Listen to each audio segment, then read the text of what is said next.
This is a Sports Catastrophe production. Hey there, Heather Ho there. It's Jeff Cutter and welcome you to another Sports Catastrophe on this day. And on this day, to end the month of July 31st, in the year 2007, the Boston Celtics made one of the biggest blockbusters of all time, picking up not one of the best players in Minnesota Timberwolves, and not the greatest Minnesota Timberwolves in history, Kevin Garnett. They traded not one, not two, not three, not four, but 5 players and 2 first-round picks to the Timberwolves to get Kevin Garnett. It was one of the biggest trades of all time.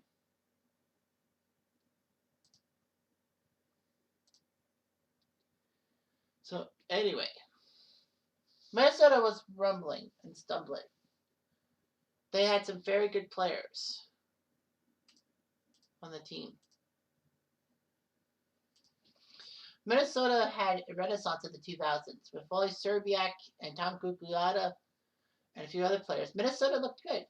Minnesota drafted Kevin Garnett 5th overall, even though Garnett never played in college. So you can imagine the shock and awe I had about how good Kevin Garnett could possibly be. And he was Minnesota personified. Minnesota struggled, and in 2004 shocked the world by getting to the conference finals, where they were taken out by the LA Lakers. But still, Garnett was helping Minnesota out. Little did people know that that would be a long time before they make the playoffs in 2004.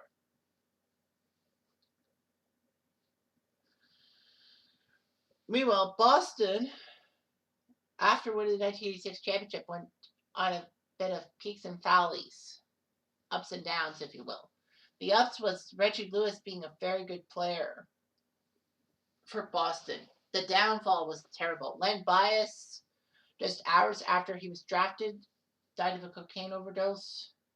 He would have been huge for Boston in '86. Larry Bird, his body was getting on him, so he had to retire after the '92 season. And Reggie Lewis died playing pickup basketball in 1993 because he had a heart problem. The Celtics were really struggling and all that. They would have a few good years and all that. And the folklore of one Vitaly Potapenko made Boston there. Boston got to a few things. Paul Pierce and Ray Allen were there. Well, Paul Pierce and Anton Walker, I meant, were good for the Celtics. And in the early 2000s, they did okay. They once came back from 20-plus points down in the third quarter against the New Jersey Nets to win one of the biggest comebacks in playoff history. Meanwhile, Boston needed something magical. They were a good franchise. They had the most NBA titles in history. So what do you do? With Ray Allen being picked up later on, well, early in the 2007 free agency, and with Paul Pierce being icon and Anton Walker gone to Dallas, what can you do? So Boston decided they needed to pay the farm for Kevin Garnett. So they did.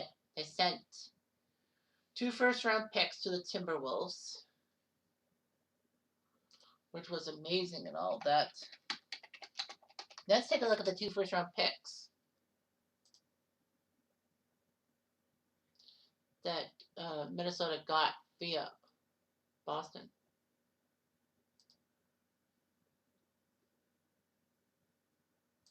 Well, here's the thing.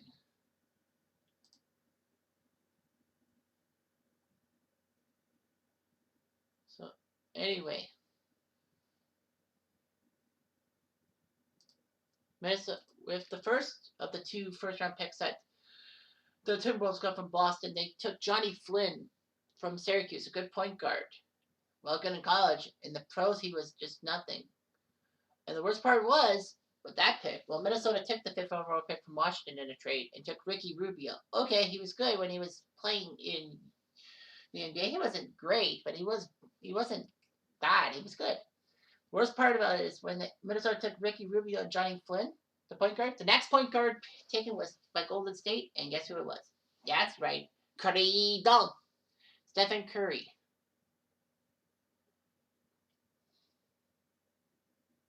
With the second first round pick that they got from the Celtics, they took Wayne Ellington, a shooting guard from North Carolina. Ellington was a North Carolina icon, but in pro basketball, not even close. So, yeah, the Timberwolves got fleeced. When you look at the 2 first-round picks and who they drafted and who they could have taken, especially Steph Curry, that spouted up. However, they also picked up the 5 players they picked up. Boston sent Al Jefferson, who in my mind is a great Pacers player and was okay with Boston, but not that great. Ryan Gomes from Providence University. Gerald Green, who was a great slam dunk star in high school, who could win the slam dunk competitions, but you know, yeah, Boston got rid of Gerald Green. Phil Ratliff, who was a veteran playing for the Sixers and Hawks among other teams.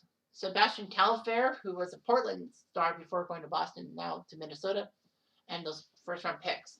So Boston mortgaged the farm for Kevin Garnett.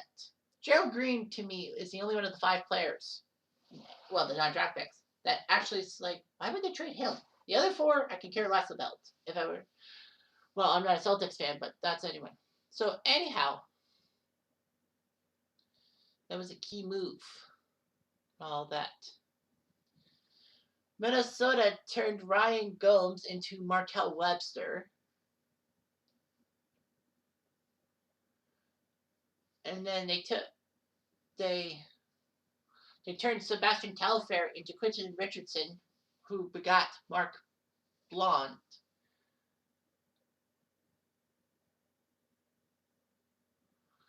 Al Jefferson ended up being the 2012 Utah's first round pick, which was close to Kufos. Brad Miller, Johnny Flynn, Phil Ratliff, well, and the rights to Paulo Prestidis. So the Boston Celtics made this key trade, and Minnesota can't turn one good thing about that trade at all. I mean, after all, you get fringe players, you get draft picks that don't work out, and especially taking Johnny Flynn before Steph Curry. What did the Celtics do with Kevin Garnett? Well, flash forward to the 2008 NBA Finals, when he makes a passionate speech on ESPN after the Celtics win the 2008 NBA title. Anything is possible! Oh my God! Yes, the Celtics with Kevin Garnett and Ray Allen put up a good big 3 with Paul Pierce, and the Celtics won the NBA title. Their 17th NBA title.